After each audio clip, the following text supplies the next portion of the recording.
All right, guys, this clip that you're seeing blew my mind. John Rush was interviewed by Greg Isenberg, and he made $100,000 plus from directories every month. And instead of just watching and just consuming the next yet another video, I decided to build my own right here in public. And today is my first day of building. So I'm going to share my every day of building. And my hope is to launch this in the next few days and start showing the data that I'm getting.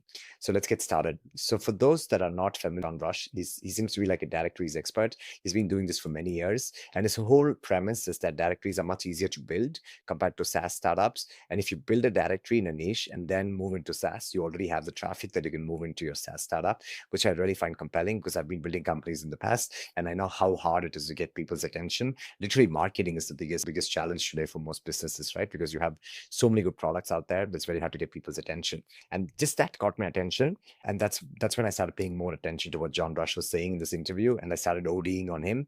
And I ended up buying his course for $100 or his sort of it's not a video classic course. It's more like a step-by-step instruction of how to find your idea for a directory and how to launch it and what are the tools he uses, which I find super valuable. And for $100, I think he's done a fantastic job. And it also reminded me of a guy I met many, many years back in Sweden over here. His name is Ted Valentin, and he makes about 10 million euros as a one-person company with a profit of about 3 million euros. In Sweden, all the company data is public, even if it's a private company. You're required by law to show your data. So all the data is public, which I love.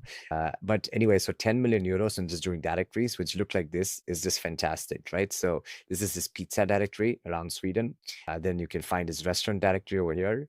You have his Wi-Fi directory over here. Then you have his castle directory over here.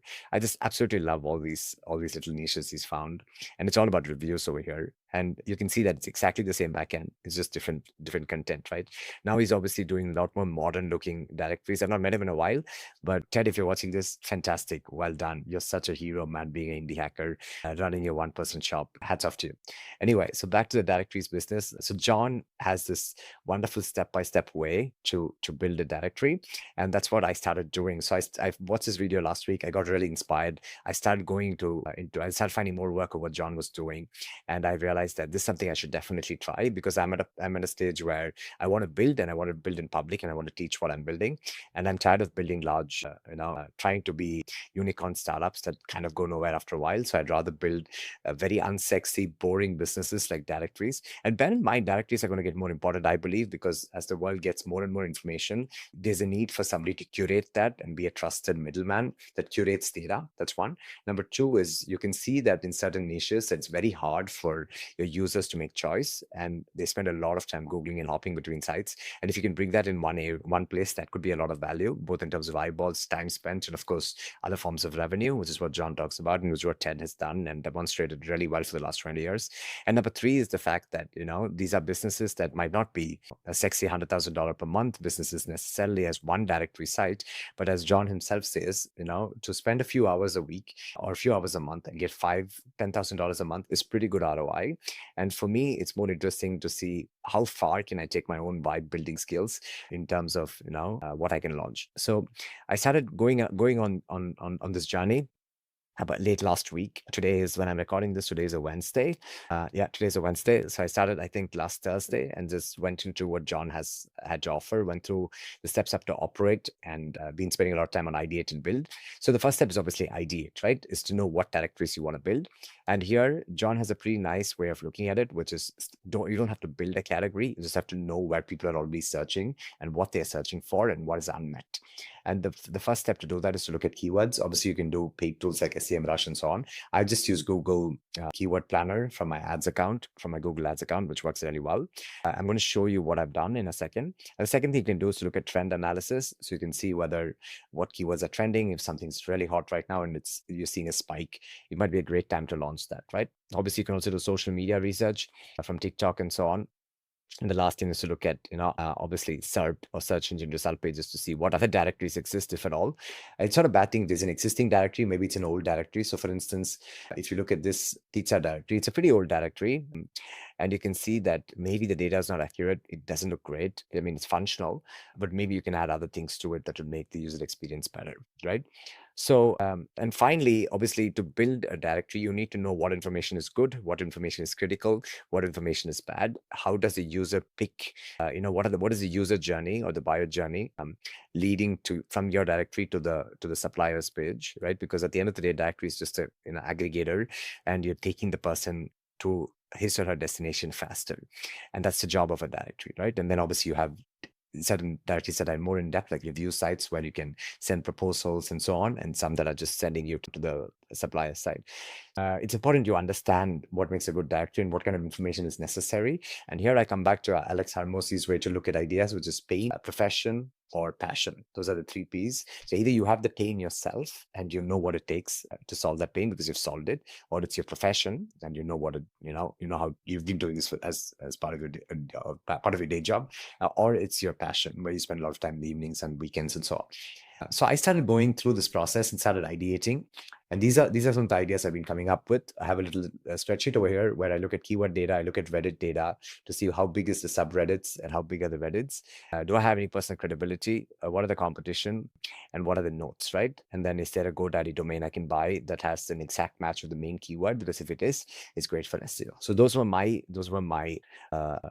characteristics or parameters. And you can see that I have some B2C ideas like glamping, electric charging stations, escape rooms.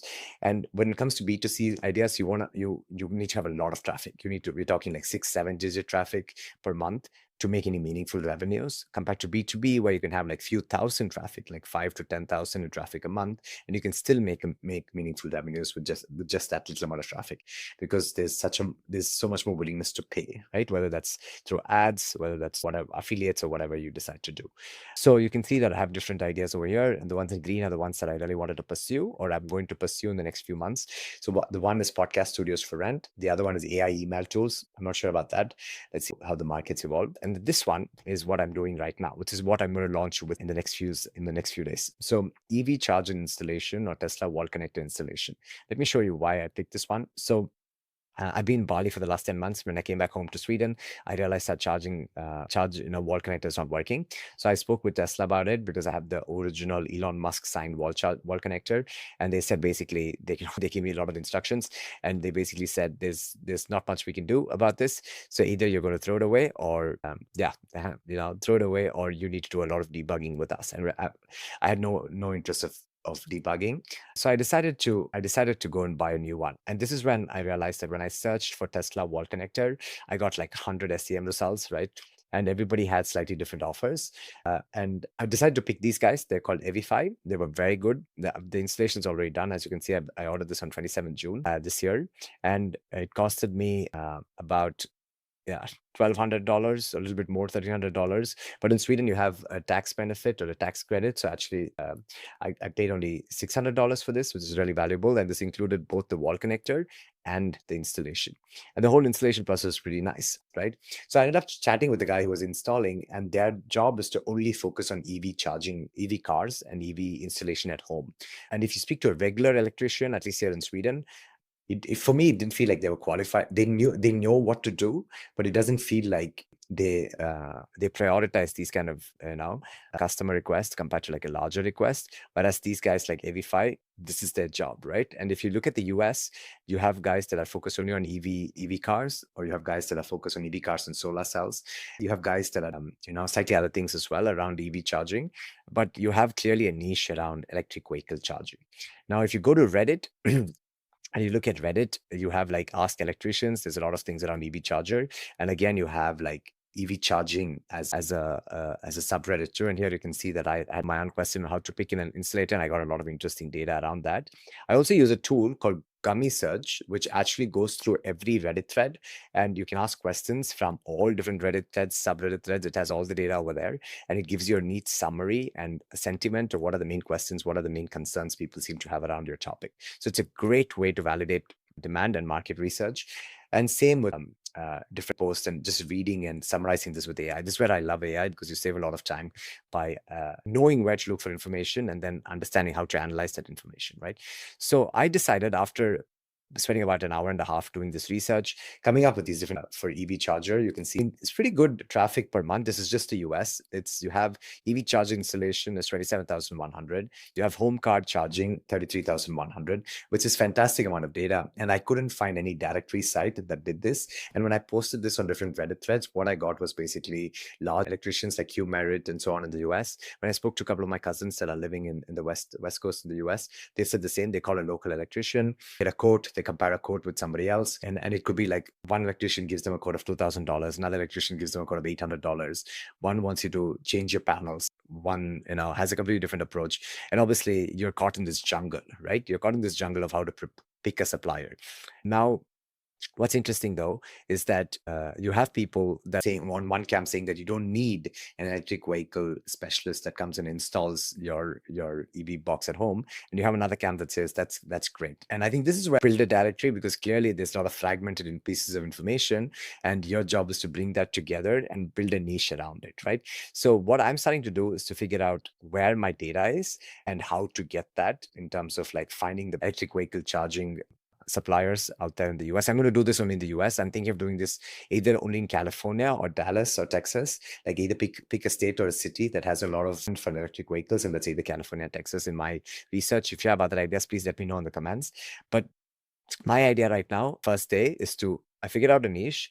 I bought a domain. It's called evcharging.com or something like that, evchargingathome.com, which is one of the main keywords over here, which is important, right? Because you want the domain to have the same name as your main keyword, because that helps a lot with SEO.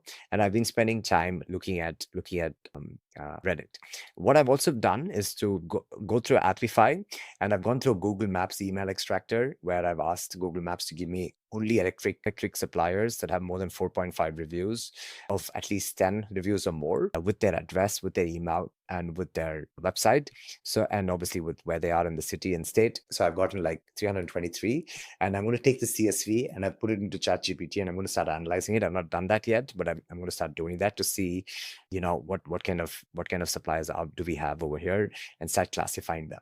Now, what's also interesting, I took all the data from the Gummy search, which is the Reddit, analysis tool, and I put that in Perplexity, and I basically asked Perplexity to say what are the most common pre-selection questions people have, because when you understand what user makes a decision to pick a supplier, you can make them as categories on your directory site, right? So if you say that they want to look for only certified professionals in a particular, they have a budget range of $800 to $1,500 or whatever, and they have permits or they are available right now, those kind of parameters become very important as filters in your directory space, because then your user can easily filter and get that data faster compared to if they have to call and fill in a bunch of forms in different sites and then compare that themselves, right? That'd be the ultimate user experience. I don't know if that's going to be part of the MVP, but that'd be the ultimate user experience. Then there are questions around pricing.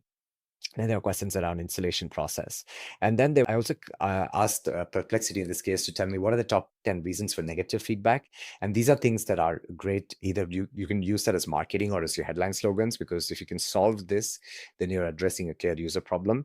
Or if you know how to make them into, again, categories or part of your copy, when you speak to your suppliers, then it becomes easier. So my goal right now is to understand this, because I didn't have these experiences in Sweden. And I wonder if Sweden is just more standardized when it comes to things like this compared to the US. I could be wrong. I need to figure out a little bit more on what are people complaining about, how do people usually pick suppliers, and if I should go after only suppliers that do EV charging, or if I should go after any electricians that happen to have really good reviews with EV charging. Because at the end of the day, my site is about EV charging at home. I don't want to have like regular electricians coming there if they don't do any EV charging or they're not specialized for it, which I think makes sense. Tell me if you don't agree in the comments. So I'm going to focus on getting either only EV charging experts or getting regular electricians that have great reviews on EV charging. And then I need to figure out how to get data around the filters that are necessary for people to make a decision. And this could be that I need to reach out to the first 100 suppliers that I find. For instance, I'm going to sort this data, find their emails, and obviously I'm going to reach out to directory site saying I'm building a directory. Can you tell me these things about you so I can feature this on a page for free? and start building a relationship and see who replies. It could be one way, and obviously I can automate it, so it's going to go really fast. The other thing I need to figure out is then how I'm going to build this. And this is where John comes back in, because John has really good tools of how he's built it over here. So I'm just going to copy his entire tech stack, and it's less than $100 a month. So my goal is to share this with you today, and then tomorrow I'm going to spend some time figuring out how I'm picking suppliers and how I'm going to classify them. I'll probably do a job on Upwork or something, so I can get some help in taking this data and making it cleaner, and then putting them up into an Airtable database. I'm able to connect this to my automations. I think that's what's going to happen tomorrow. I'm so happy you're on this journey with me of building in public. I love sharing this with you. It makes me sharper. Again, if you have any comments, if you have any tips, if you have any ideas, please leave them below, and I'll see you in the next video. Take care.